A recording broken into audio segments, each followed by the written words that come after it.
Welcome to a celebration of Nantucket Sound, our monthly webinar series. I'm Audra Parker. I'm the president and CEO of the Alliance to Protect Nantucket Sound. For those of you who don't know us, we're a nonprofit environmental group based in Hyannis on Cape Cod, and our mission is the permanent preservation and protection of Nantucket Sound, the beautiful body of water that lies between Cape Cod and the islands of Nantucket and Martha's Vineyard. And this is especially important because Nantucket Sound has a unique configuration with state waters that run 3 miles from the shorelines of Cape Cod and the islands of Martha's Vineyard in Nantucket in the disappearing light blue, with federal waters in the center. And the state waters are protected under a state law called the Massachusetts Ocean Sanctuaries Act, while the federal waters in the center are wide open to industrial development and leasing by the federal government. So we have been working with a strong coalition of stakeholders to permanently recognize and protect this unique body of water. In 2010, the federal government ruled that Nantucket Sound is what's called a traditional cultural property because of its significance to the Wampanoag tribes, the Wampanoag tribe of Gayhead-Aquina and the Mashpee Wampanoag tribe. And as such, it's eligible already for listing on the National Register of Historic Places. But right now, to elevate that level of protection, along with the coalition of stakeholders, we are seeking a designation called a National Historic Landmark. And that's the highest level of recognition and historic protection. To give you a few examples, the entire island of Nantucket is a National Historic Landmark, Wesleyan Grove on Martha's Vineyard and Oak Bluffs, and the Kennedy Compound in Hyannisport. So we have been working with tribal entities, chambers of commerce, historic preservation groups, fishing groups, renewable energy developers, and others to promote federal legislation as well as administrative action to designate the Sound as a National Historic Landmark. So before I introduce our speaker tonight, I'd encourage all of you to help us accomplish this by going to our website. We've got an online petition urging our congressional delegation to enact this important legislation to basically get Nantucket Sound protected by designating it as a National Historic Landmark. So if you go to saveoursound.org/petition, you can very easily add your voice and help us achieve this important goal. And at the end of Neil's presentation, after the Q&A, I will display that information on the screen as well. But it'll take you all of 15 seconds to do it, and every voice matters to getting this done. So now the main feature tonight is our guest, Neil Good. And Neil Good will discuss his research on Vinland and the link to Cape Cod and Nantucket Sound. Just a few words about Neil's background. He lives in East Falmouth, is a life member of the Massachusetts Archaeological Society, and a past member of the Falmouth Historical Commission. He was also a volunteer in the early days of the Alliance, which, Neil, is 20 years ago at this point. Amazing. And he's conducted much research on the unique geography of Nantucket Sound and the ties to Vinland. So Neil, welcome. We're very excited to have you join us today. And after you give your presentation, I will pop back on and I will take questions from the audience. Great. Thank you, Audra. Okay. I want to say before I begin, I was thrilled when they put you in charge of the Alliance, because I knew that things would work out great. And I think they really have over the years that we've been working together on this. And I know so many other people have pitched in too. I heard you just say 20 years have gone by. Actually, the Alliance battle to save Nantucket Sound went on for 20 years. I've been working at this for 43 years now, and it's kind of really amazing to go online tonight to talk about it. I hope I can get through all the information. Even if you hit the high points, we can have you back for right. A second time. I realize that. So we're gonna I pound know we have people's a lot power of guests comes that from. are very I'm, interested. So I'm going to put, I'll let you get going. I'll shut the video off and then I'll come back in half an hour or so great. through your I think presentation. this will be our first slide. Yes, number one. Okay, do you remember James Manuel? Okay, it's not on yet, Neil. You have to share your Oh, it's not screen. on yet? No, I'm Oh just going to boy. stay on until you get Okay, the yes, do that. mechanics worked Okay. out. Now I have to go to the Zoom, the Zoom participants, video chat, raise hand, share. I have to hit share, don't I? Yes, something like that. Okay, I'm going to hit the application. Yep, I Is think that you on? started. There you go. You've got it? Yes, we can see it. You might want to blow it up so Now, that we're just seeing the slide, but you are good to right, now I go. have to go to the show. Yep, there you go. Perfect. All right. I will see you in Okay, a little and I'm while. going to shut you off over here on the side. I'm going to shut myself off too. Great. So Okay. you see Dr. James Manuel. Did you ever meet him? I did not, I don't think. I never met him either. But when he wrote, he was interviewed way, way back in 2003. And can you see to the top of that slide to the date of the article? I Yep, the can't see 2000, it. It's it's November 11th, 2003. great. Okay, I have to shut off my menu at the top of the screen. Okay, okay. Well, anyway, Dr. Manuel said that from all vantage points, there doesn't appear to be anything like Horseshoe Shoal. Okay. And that is going to become a theme, and it already has, I hope, a theme throughout this entire show. Okay. So we're going to talk about Cape Cod, Nantucket Sound, of course, Martha's Vineyard, and a little bit of Nantucket, but mainly Nantucket Sound. And this photograph is really neat. I think everybody will recognize it's a NASA photograph, and it shows the shoals in Nantucket Sound. Can you see them clearly? The light colored areas in the sound? Yes, I can see them. Okay, great. Okay, now when I first got involved in this 43 years ago, I was a skeptic. I was as skeptical as anybody could be. And my attitude would be exactly like it is spelled out here, that few local towns between here and Florida, you could say, don't begin with a chapter that says Leif Eriksson was here. Okay. So I was a skeptic. And as it turns out, this whole topic is more controversial than any other subject in early American history, according to the Smithsonian Institution. Okay, here's two bibliographies that cover the topic. And one was published in 1909, 400 entries. Roughly 90 years later, 6,000 entries in a bibliography covering this topic. Okay? So it's been gone over again and again. But I did not know when I first got involved in 1981 that this small paperback had been published by Penguin Classics, and it's regarded as essential reading. And even though it was printed in 1965, it's considered to be one of the most, let's say, authoritative books on the topic. Okay, now it says here that no one could make an irrefutable identification of any particular bay, okay? But that the majority of scholars had inclined to one view, and it was that Vinland was somewhere in the New England region. Now, that photograph, this photograph, I made this in 1981.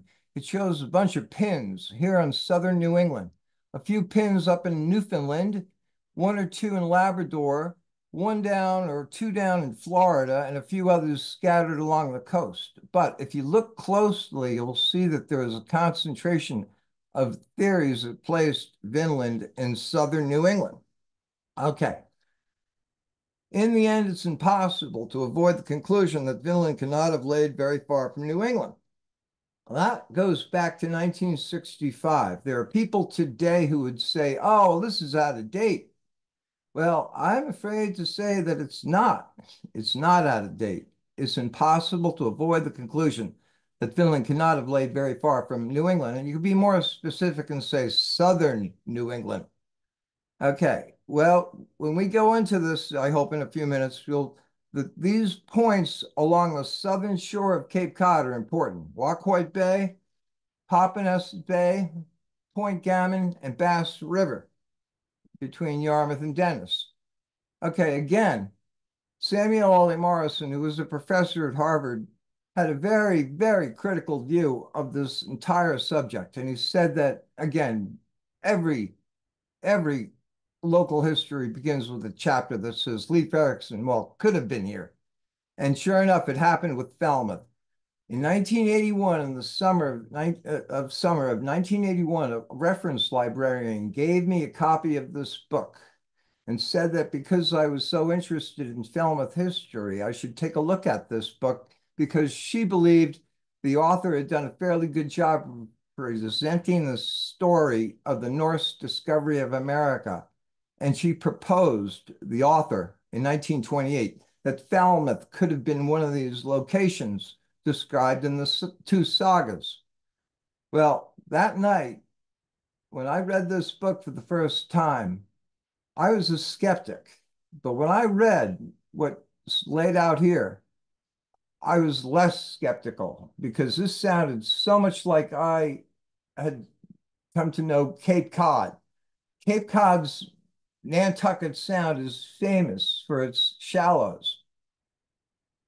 And this description, which is very good, it's a very accurate translation, says that at ebb tide, there are broad reaches of shallow water within a sound. And the ship sailed by Leif Eriksson went aground and it was a long distance from the ship to the ocean. But they were so anxious to go ashore that they could not bear to wait for the rising tide to float the ship. They hastened to the land where a certain river flows out from a lake. Well, when I read that in 1981 for the first time, I said, you know, this is amazing. Why hasn't anybody suggested that Waquoit Bay could be the location that's described here? I knew it was a wild idea, but when I woke up in the morning, actually, I couldn't go to sleep that night. When I woke up, when I finally got out of bed in the morning, I rushed down to the Oceanographic Institution. We're going to get to that in a minute. But this is the final lines in the Graenlendinga Saga where it says that after the ship had refloated, they took a boat out to it and brought it through the river into a lake where they anchored it. And then they carried their hammocks ashore and put up booths. They decided to winter and built large houses. Well, when I first read that, I thought, why has Waquoit Bay not come up as far as I knew? As it turns out, I was wrong.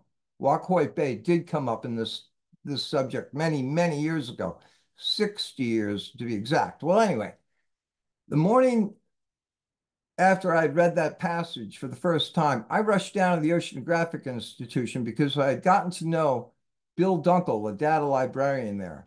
And here's a chart of Nantucket Sound that I studied as a kid because it was over the couch in our living room.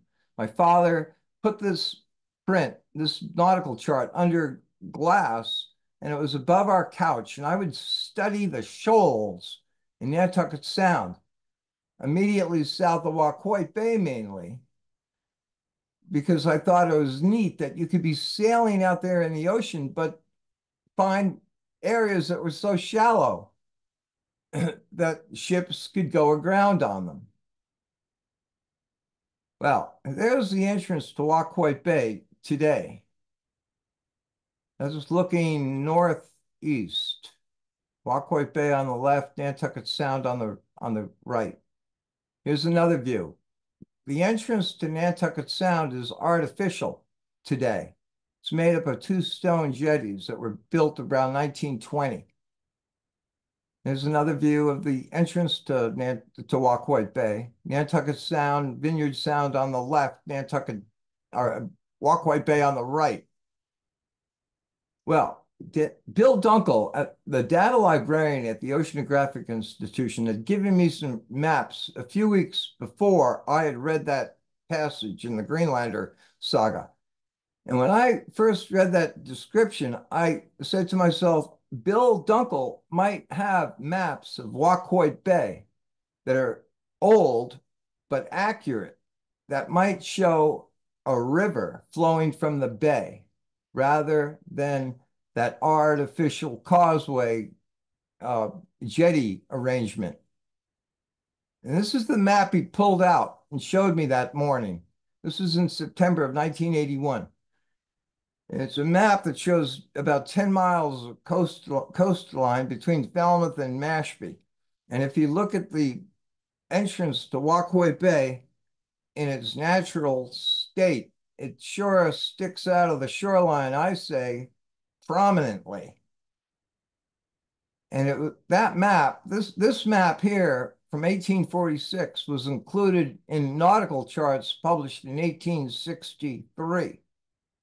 So there, if you look at this carefully, you'll see the entrance to Waquoit Bay sticks out of this coastline from Woods Hole past Falmouth, Maravista, Minot, Washburn Island, which is here, Waquoit Bay, and then Papaneset Bay, Osterville Harbor, and further to the east. But Waquoit Bay obviously had a natural inlet channel at one time.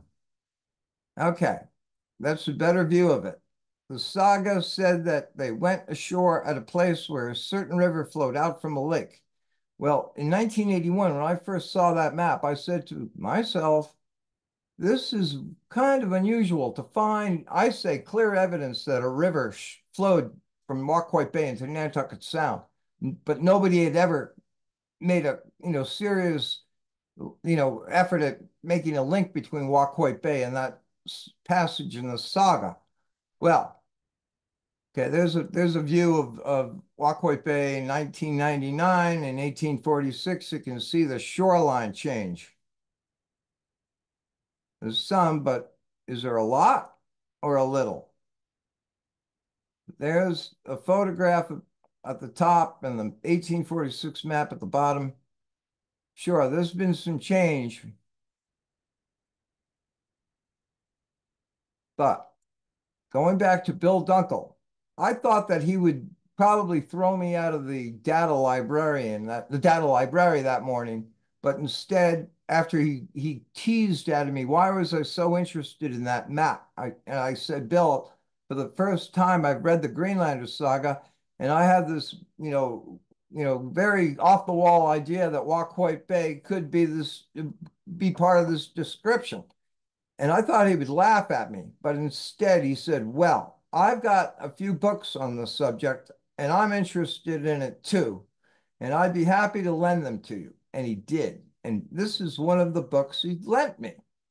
And it was written by a man I had no idea who Carl Sauer was, but I found out soon enough. Carl Sauer, we'll see in a minute, was a geographer, but at the very top of in the field of geography. Well, I've got to go back and catch up on the Graenlendinga Saga. The Graenlendinga Saga describes a number of trips to Vinland, beginning with an accidental voyage made by a Icelandic merchant named Bjarn Haraldsson, who accidentally discovered that there was land to the southwest of Greenland around 986. Leif Eriksson buys the ship from him 15 years later, sails south, and eventually finds a place called Vínland, and they settle at this lake-like body of water. They call it Leifsbudir. A year later, after he returns to Greenland, his brother Thorvald goes south to the same location, Leifsbudir. Later, another Icelandic merchant named Thorfinn Karlsefni does the same thing, heads south and goes to Leifsbudir. And the fourth and final expedition was led by Fridis Eriksdottir, Leif Eriksson's half-sister. And whether she existed or not is a big question. It's a really interesting story where on this final expedition, she invites a crew of 2 Icelandic brothers and 30 men and 5 women. It's a long and complicated story, but only one ship goes back to Greenland, and Fridus ends up arranging for the murder of the 30 men and kills the 5 women herself at Leifsbudir and returns to Greenland in their ship. Whether it's true or not, as I say, it's a major question, but I'm going to leave it for later.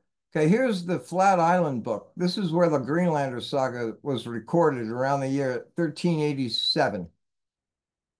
The other saga, the Saga of Eirik the Red, sometimes known as the Saga of Gutrid, or Gutrid's Saga, because it emphasizes the role of Thorfinn Karlsefni's wife, Gutrid. And together they, according to this saga, lead the main expedition to Vinland. And it was one expedition, but made up of 3 ships and as many as 150 people. And they sail south. They find one camp or they establish one camp called Stromstad and another called Hop. We'll get to that in a minute, what those 2 terms mean. Here's the very first book on the subject. It was published in 1705 by the royal historiographer for the King of Norway. Here's a few of the researchers who have mentioned New England and Vinland. It's not up to date, but it covers the early theories pretty well. Well, in 1981, when I found out that Waquoit Bay had these, things that connect maybe with the Graenlendinga Saga, I gave a little talk at the Waquoit Bay Yacht Club. And after I gave this short little talk, a man came up to me and he was in a uniform. And I thought I was in trouble. But it turns out he was a natural resources officer from Falmouth. And he said that his father had had a book in the 1960s that connected the Vikings with Waquoit Bay.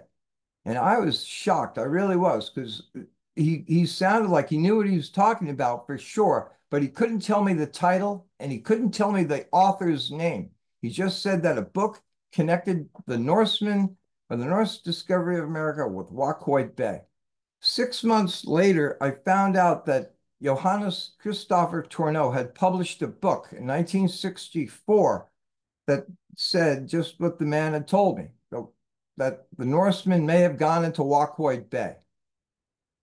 And there's the announcement. This is the cover of one of the 2 books that Johannes Tornau wrote. It turns out that Johannes Tornau is listed in the Norwegian Polar Institute's website as one of the top 100 explorers in Norway's history.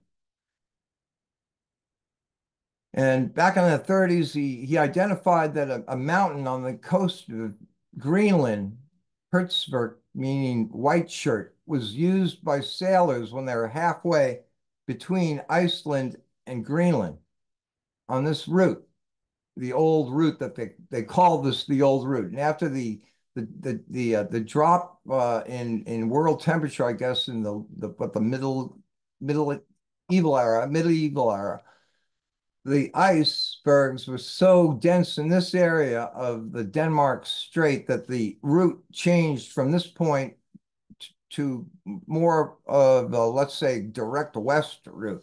But Johannes Tornau in 1937 proposed that this mountain range was an important landmark.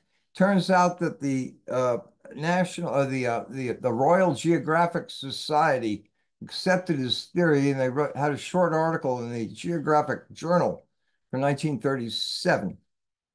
Well, when Tornau's books came out in the 60s, this man here reviewed them and said, as you can read here, when it comes to ships and navigation, Tornau has valuable things to tell us, and that his maps and suppositions deserved consideration from a topographical point of view. Well, here's something that a woman wrote just a few years ago about how these 2 sagas are so detailed that they appear to be an oral map. And that's what we're going to get into, I hope, in a minute here. This is just a website that discusses whether or not the two sagas can be trusted, or all Icelandic sagas can be trusted. And it's open to debate. Okay, this is something that's out of the book published by the Smithsonian Institution in 2000. It says researchers have attempted to actually identify where these people landed. I think many people will understand or know about the Ingstads, who found the only site in North America that's truly accepted as Norse, pre-Columbian. It's on the very tip of Newfoundland. Here's a reconstruction of what they found. There's been let's say, a concerted effort to convince people that this is Vinland, that northern Newfoundland is the site described in the sagas. But even from the day that this site was discovered or promoted, people were saying this cannot be Vinland. It just simply does not match the description. One of the reasons why it's never been accepted is they found butternuts at the site in the midden that they excavated. They found butternuts, and butternuts do not grow in Newfoundland. They don't grow in Nova Scotia. And even though it's been promoted or presented that it's possible that butternuts grow on the coast of New Brunswick, that's not true, I'm afraid to say. Butternuts do grow in Falmouth and in other places on Cape Cod. These are butternuts that are growing at the Falmouth bus station. This is a tree at the bus station, butternut tree that's been cut because it was intruding on the parking lot. So they cut the bottom of the tree up. Well, here's a map showing butternuts in New Brunswick. They simply are not found on the coastline. They're found in the interior, but not on the coastline. Well, today academics, they fully acknowledge that L'Anse Meadows is important, but it is not Vinland. Okay. Now, that book that Bill Dunkel gave me by Carl Sauer, it turns out to be one of the, I'd say, most important books that I've studied on this problem for the past 40 years. Even in his lifetime, this man achieved the status of a legend, as it says here.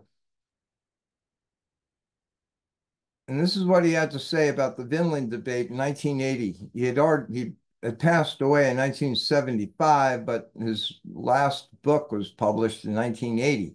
And in the foreword, the preface to the book, he said that Vinland was placed in southern New England by early, well-informed students. And then later, others that are located in Newfoundland inferred a climate either milder than at present, or that Vin did not signify grapes. And he says, reviewing what the saga said of plants, animals, and people, I found additional evidence in support of Vinland as having been in southern New England, the climate as at present.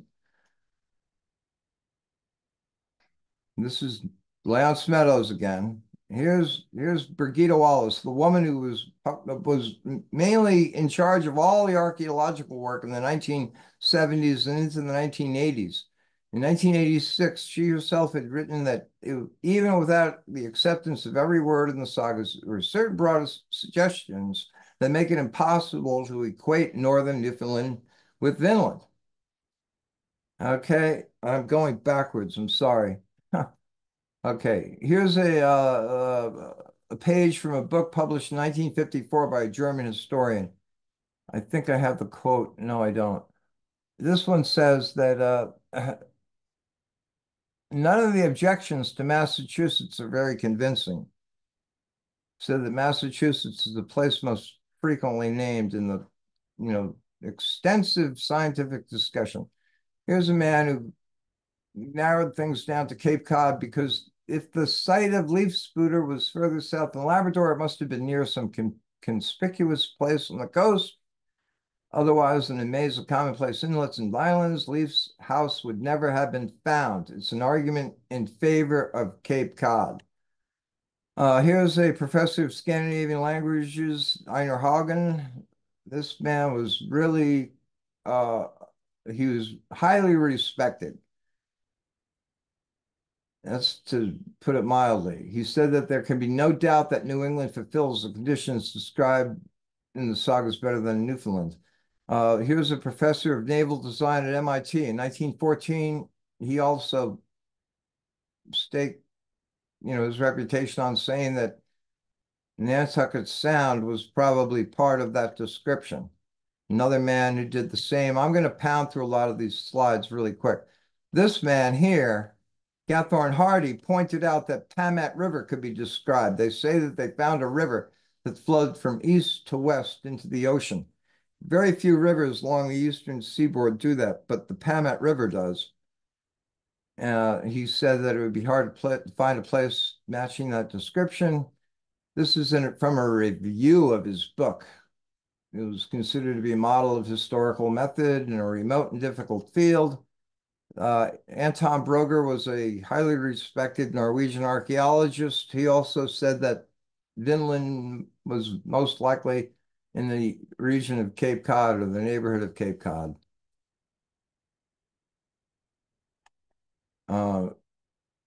This is an interesting quote.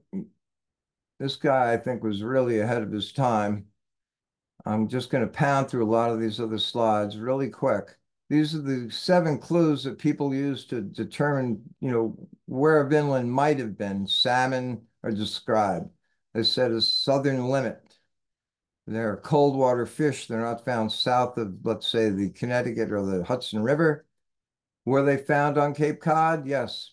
Yes, they were. Salmon were found on Cape Cod. I don't think salmon had been caught on Cape Cod since the 1930s, but they have been caught on Cape Cod. And it's hard to tell salmon from sea trout. And this is important because Waquoit Bay was written up in 1833 as one of the ideal places to fish for sea-run trout.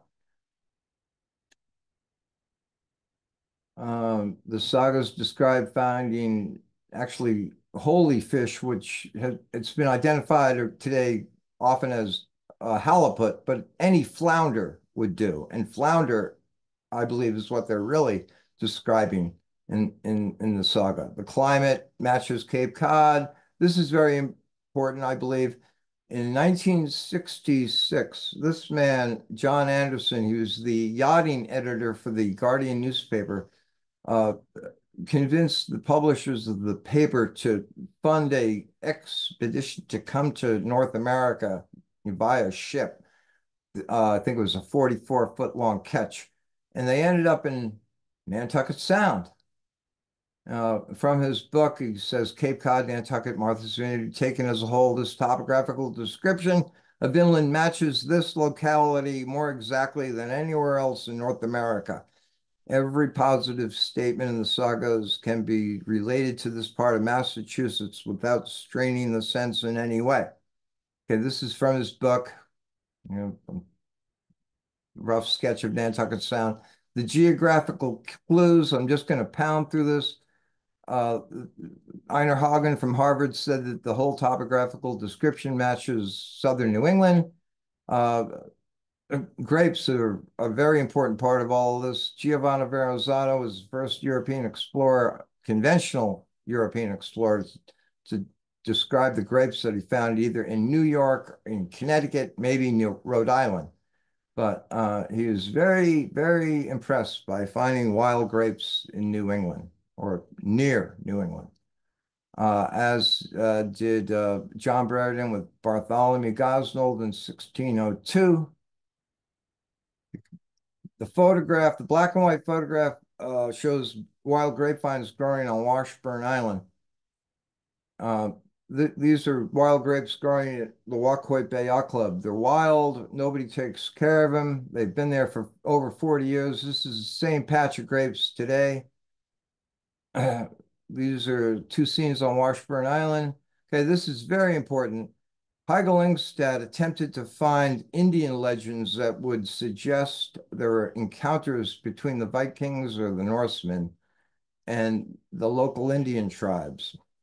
He came up empty-handed. This is a photograph from the National Geographic article that was considered to be like the major announcement of the discovery at Lowndes Meadows. But if you study the folklore of Cape Cod, the Wampanoag tribe and the Nauset tribe on Cape Cod, you'll find that there are instances where things suggest they had conflicts with a group of people that were not native to the area. Carl Sauer spent some time discussing this in his book, and he said that everything matched the data on the natives of New England.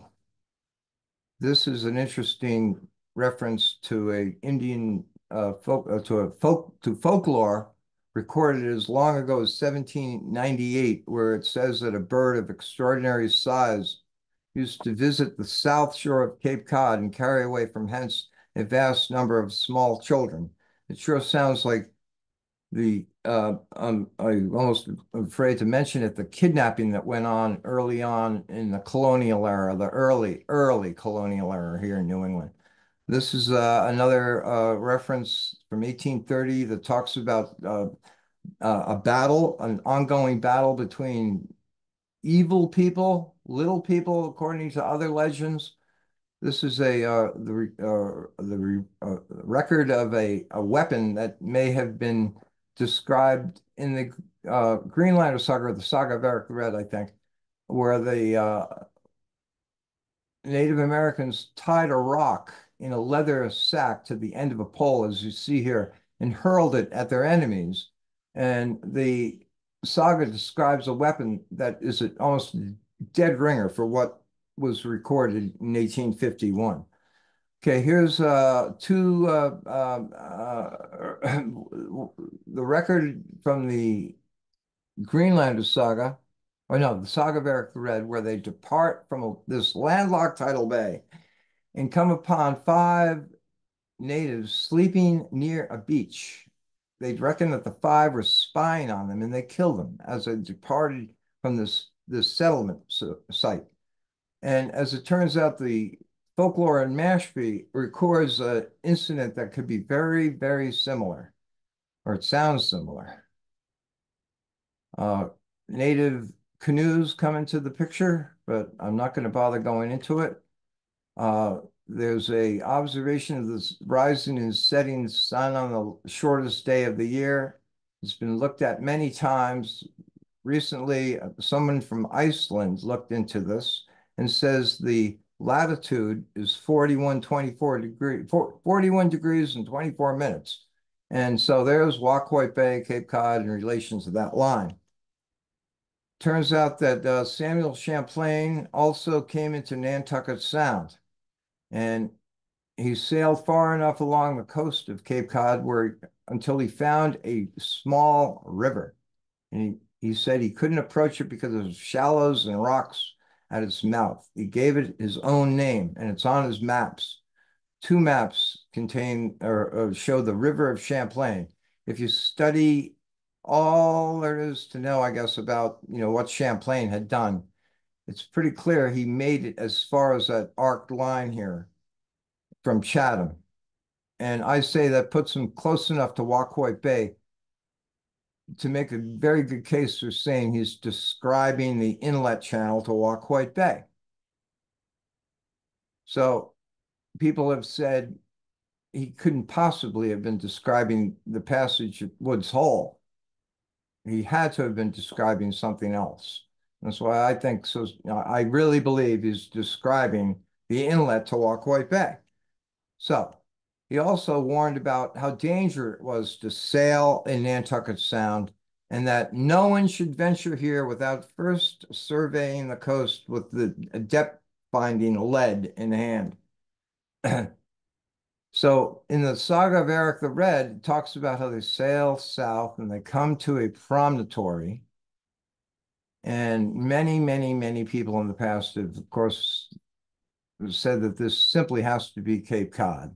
But they describe how they sail on and come to an inlet. And that's why I believe, or where I believe, Bass River comes into the picture. They talk about finding swift currents flowing around an island within a fjord that they call Strömstjord, which could mean either current or stream, river. And here are the dictionary definitions of the term strom.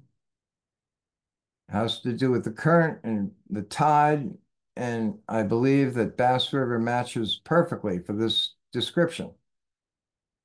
And here's a view of Bass River looking south with the, I think it's called Stage Island in its mouth, and another island. And here's Bass River looking north, I believe. Bass River's current made it into Ripley's, believe it or not, back in the 1960s, which is kind of surprising, I think. Here's the passage from the Saga of Eric where they talk about swift ocean currents. The Cape Cod Times had an article a few years ago where they talk about the swift outgoing tidal current in Bass River. That's why, again, I believe Bass River, it's not, the contrast here isn't all that great, but Bass River is roughly 5 miles long and it ends at Fallon's Pond.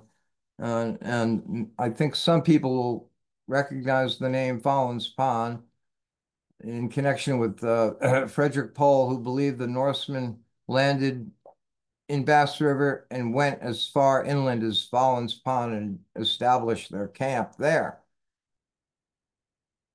But it just doesn't make much sense, I believe, for them to go so far inland. Here's some things about the Bass River's current. But is it a fjord? A lot of people say, forget it, it's not a fjord. But this is interesting. In 1685, Dutch map makers included Cape Cod. Doesn't look at all like Cape Cod, but here's Long Island Sound, Rhode Island, Buzzards Bay, Martha's Vineyard, and Nantucket. And by Jesus, they've named Bass River Trommel's Fjord. There's Bishop and Clerk's shoal of rocks off the coast of Cape Cod in Nantucket Sound. I should have a better view of the map there, but it's odd that the Dutch map makers would be calling Bass River a fjord. Okay, they decide that they have to go even further south, or they want to go further south. And they sail along the coast. They come to a river that flows down from the land into a lake and from the lake into the sea. There are extensive eyre, meaning sandbars, outside the river mouth, and ships could only enter it at high tide. They sailed into the estuary and called the place Hope. They say great eyre stood before the mouth of the river and ships could only enter it at high tide. Well, as it turns out, Waquoit Bay matches that description very, very well. It's choked by sand, according to this map from, I think, 1797 or so. I can't read the top of my screen because it's blocked by the bar there. But anyway, these references on the right seem to suggest that we're talking about a place that has the same problem that they found in Erik's Saga, where they could only enter the river at high tide. And hop, to be very precise about the definition, means a small landlocked bay or inlet connected with the sea. Waquoit Bay would be, I'd say, a textbook example of that. Here's William Hovgaard from MIT in his book published in 1914. Waquoit Bay certainly matches. Well, this is interesting. He goes in a little further with the definition of a eyre. And he talks about how it could be a spit or a tongue projecting at right angles to the coast. And the definition in the English or Icelandic English dictionary matches that. As it turns out, on the map of Cape Cod published roughly in 1770 by Cypher and Southak, right here, just north of Chappaquiddick Island, or near directly north of that island, find a eyre, a sand spit, Tugwisset Point, which is today's Succonesset Shoal, which was called Succonesset Point for years. Now it's the shoal, but still, I think today on the shoreline, you'll find Succonesset Point. And you can see the shoal in the satellite photograph. And here it is in 1784. Now, the Saga of Eric the Red also talks about how they built the settlement on a slope by the lakeside. In 1980, the state of Massachusetts did a very careful survey of Washburn Island and found that slopes provide dramatic elevated views away from the island and are in turn are highly visible features from adjacent areas. Those slopes today are they used to be campground sites on the island. Since COVID-19, what, in 2020, 2000, whenever, it's just, I'm sorry to say the island has been shut down and camping hasn't been allowed out there. But here's another thing about the area. The saga said that for 3 times, the natives came from behind a point or a headland before they approached the campsite where the Norse were. And it turns out that there is a point in Waquoit Bay that matches that description. And here's concluding the saga. Again, we have what would be called a parallel tradition where the saga describes one thing and Mashpee folklore describes something else, and they both match one another. The hills of Cape Cod factor into the story. They talk about mountains, but late in the early part of the Graenlendinga Saga, they don't talk about mountains, they talk about low hills. And that matches Cape Cod with its moraine running east and west called the Buzzards. Well, the Buzzards Bay moraine runs from south to north to south. It's the Sandwich moraine that runs from east to west, starting here. And it runs to, let's say, Scargo Hill, but also there are elevated areas on the outer end of Cape Cod, too, that could match this description of a range of hills or mountains, they say. And they say that they can see it from the north and from the south. And here's Cape Cod Bay over here and Nantucket Sound over there with kind of like a exaggerated view of the hills of Cape Cod. But early references talk about how from certain points, certain high points within the interior of Cape Cod, you could see both Cape Cod Bay and Nantucket Sound at the same time. Well, I believe we're getting close to the end. This is again the passage from the Graenlendinga Saga. Now, I should say that skeptics have said, for instance, just a few weeks ago, somebody online said that there are quite literally dozens of places along the coast that have large, shallow flats exposed at low tide. Well, as we're going to see here in a second, I believe that there's something that sets Nantucket Sound apart from every other location. And here is the saga again, where it says they were so impatient to land that they could not bear to wait for the rising tide to float the ship. They ran ashore in the ship's boat, not on foot, to a place where a river flowed out from a lake. Here it is in Icelandic. The word sund, sound, here is here. Grunnsave means shallow ground, shallow water. Great shallow water was found there, and their ship was left high and dry, according to English translations.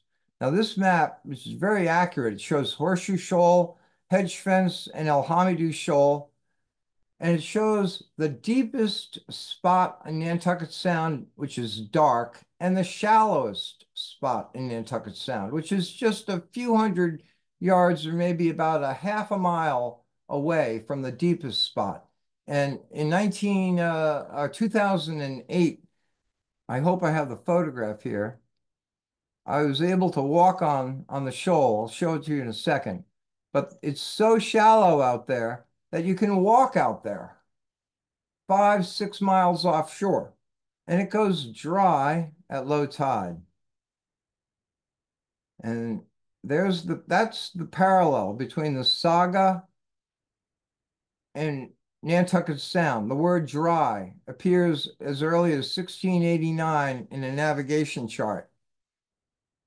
This is from roughly 1720. It shows all the way from New Jersey up to Cape Breton Island in Nova Scotia, with Cape Cod being here, right there.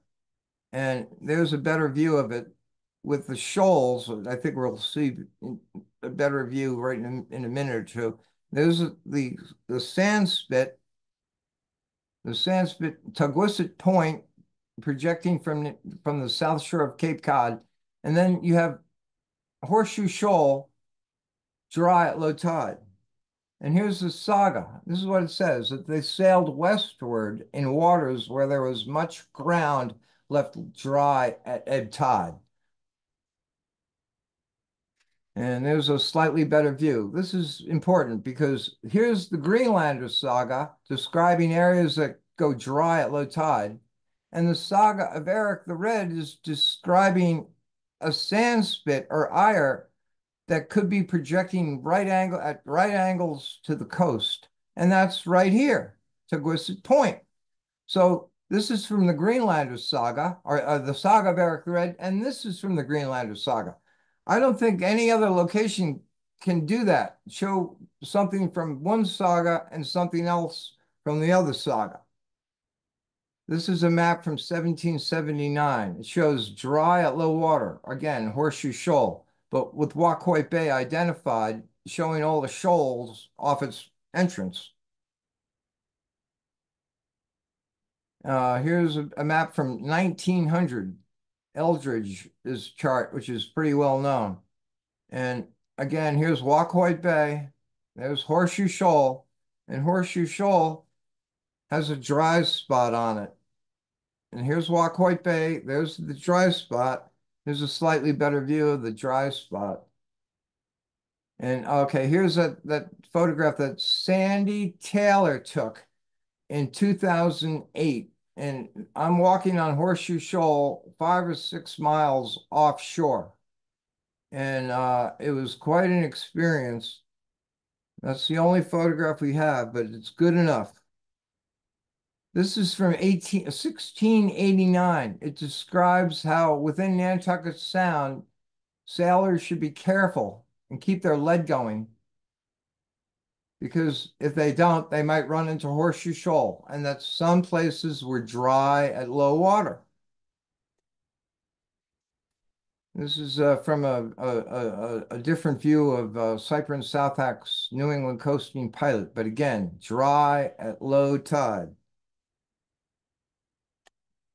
Here's some info from charts. This goes back to 1822. It uses the dry spots on Horseshoe Shoal as kind of like a marker for sailing. It happened every day, twice a day. The shoal would run dry at low tide, and it even runs dry at low tide today, but at extreme low water. So you have 3 instances, and I think there's 300 years apart, each reference here. They all talk about how an area went dry at low tide. I believe it's got to be Nantucket Sound. This map is kind of interesting because it shows Newfoundland and it shows Cape Cod and, further south. But only here does it say dry. It doesn't say dry anywhere else along this coastline. I hope I'm going the right way. I think I am. And we're almost done.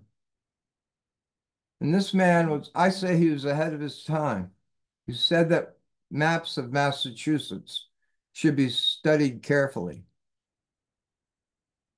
And this is a final slide. I think this man was right.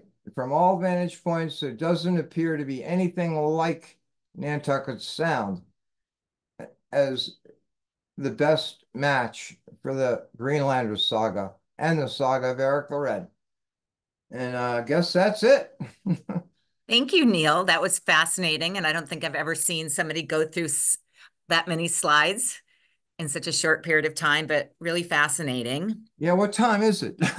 It is 6 minutes to 7. So we have time. We have time for a few questions. Let me take the first one. Okay, from an anonymous attendee, it says, have you heard of Dr. Pohl's research, and it's spelled Pohls, an excavation in the Fallens Pond region on Bass River in the 50s? I've read that he found a horse bone of European descent and possibly ship shoring holes. Thank you, and truly a fascinating subject. Yeah, Frederick Pohl is very, very well known. And yes, in the 1950s, he proposed that Fallens Pond, 5 miles at the head of Bass River, could be the lake described in the Greenlander Saga. But I'm afraid to say that that is so far inland that the people from Norway or from Greenland would have been at, a tremendous risk of harm if they were that far inland. Everybody who's studied this problem, and many people, have said they had to have settled close to the shore. So Bass River makes sense as far as Strömstad goes, but if they settled on Bass River, I think they did it very, very close to Nantucket Sound, not Fallens Pond. Okay. Another question. Are there any known Norse artifacts or remains found in Cape Cod or surrounding areas that may point to Viking exploration in this region? I'm afraid to say that nothing has come forward, nothing has been brought forward that passes, the really hard tests. Everything is controversial. And, I've decided I want to, like stay on the sidelines. I don't want to take a position on any of these runestones, let's say, because people feel very strongly about them and they might support what I'm trying to say about Washburn Island and Waquoit Bay and Nantucket Sound. And I find that if you let's say express skepticism in anything that they're bringing forward, well, they get angry. People actually get angry about some of these things. And so I'm concentrating on Waquoit Bay and Washburn Island. Okay. Neil, just so you know, we can't see your face. I don't know if you want to turn your video I will back. start my video. Okay. There you go. Okay. Another question. How did the natural resources described in Vinland, such as grapes and timber, compare to what would have been available in Cape Cod at that time? Well, that's a good question because, we're talking about 1,000 years change in the environment. This is interesting, though, because they found samples of wood in Greenland not too long ago. They studied them carefully. They found that jack pine was one of the species of wood that turned up in Greenland. Well, Cape Cod, Cape Cod's forest 1,000 years ago or even earlier was predominantly jack pine. So things have changed because jack pine may not be the predominant, wood wild species here in Cape Cod today. Could be. But grapevines, for instance, have always been found in southern New England. And it doesn't look like that's changed at all. Grapes are not found in northern Maine. They may be found in southern Maine, but I think you're going to have to work really hard to find wild grapes anywhere in Maine. On Cape Cod, they grow like weeds. Okay. I think this might, another question from Steve, which may be related to the first question you had, was, have you heard of the area in the Bass River that was developed in the 1950s that had evidence of an ancient camp and a slideway for ship launches? That's probably the Fallens Pond story again, because they found what they thought might be a ship shoring site up there. But they found no evidence that 11th century Norsemen or women had been there. Um, it's a controversial subject, and it is interesting. There's no doubt about it. But I'm afraid that the theory that they went into Bass River or into Fallon's Pond is on shaky ground. It's funny. I actually believe that they may have settled at the southern end of the river, down by Nantucket Sound, but Okay. not in Fallon's Pond. Okay. I have two more questions. How does the climate and ecosystem of Cape Cod during the Viking era compare to the descriptions of Vinland's environment? Uh, Very, very, very accurately. They describe that snow did not fall in the winter, that the cattle were able to fend for themselves in the winter, that grass withered but little. And that means that it withered a little, maybe, but didn't wilt completely. And everything they say suggests Cape Cod, southern New England, over any other location. I know that a lot of people today believe that the entire Vinland theory that links it with New England rests on flimsy evidence, when in fact that is not true at all. The proof, the alleged proof, like the Newport Tower, the Dighton Rock, the skeleton in armor, all of that has been set aside by most people who fully understand the problem. Anyone who goes around saying, oh, if the Dighton Rock or the Newport Tower has been proven to be, let's say, misidentified, that means the entire New England theory has been misproven or disproven. That's not the case at all. Cape Cod and Southern New England match nearly everything perfectly in those two sagas. Okay. Another question just came in. Are there any museum exhibits that share some of these theories about the Norse coming to the Cape area? That's a very good question. At the Webner uh, guest house, let's call it, Waquoit Bay National Estuarine Research Reserve, they do have a line that says that the Norsemen may have visited Cape Cod 1,000 years ago. But that's it. It's one line. This could be in your future, Neil, a museum. Okay, last question. Can you talk a little bit about Leif Eriksson, who he was, and his historical significance? His historical significance. Well, I think it's generally accepted that he was a true historic character. There's very little evidence of, his life, practically nothing other than what you read in those two sagas. But he is mentioned in a few other Icelandic annals, let's call them, historic annals. So he probably existed. And people today, I think, believe that they descended from him. But I honestly think that his family line ended, probably 400, 500, 600 years ago. But it is interesting to find that in the 1960s, Danish archaeologists found what's believed to be his mother's church in Greenland. They excavated it, and they found what that they do believe could be his body. It was written up in a Life magazine article. Okay. So Neil, that before we wrap up, have you been to Greenland or Iceland? I haven't, but I've been to Newfoundland. I Okay. went up to Newfoundland to the Lowndes Meadows in 2000 for the big celebration. That was really interesting. I have to say, I didn't see a single grapevine and I didn't see a single tree. Okay. Well, there you go. Okay. Well, thank you so much. I really appreciate it. And I wanted to mention also that you mentioned that Sandy took that footage of you in Horseshoe Shoals somewhere. I have a picture of you standing there with a lawn sign.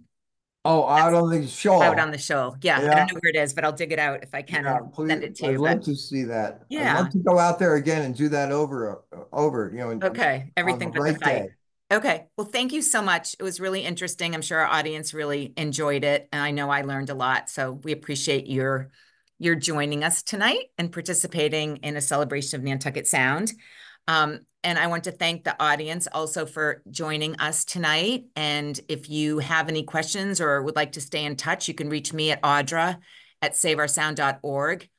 And I would really appreciate it if you would go on our website at saveoursound.org/petition to basically urge our federal legislators to designate Nantucket Sound as a National Historic Landmark, really a legacy bill to protect this special body of water for future generations. So there's a QR code up there if you want to scan, or just again, saveoursound.org/petition. Encourage your friends and colleagues to sign on as well, and we'll get this done. And we will see you next month at our next webinar. Okay, thank you. Thank you. Okay. Bye, Neil. Goodbye.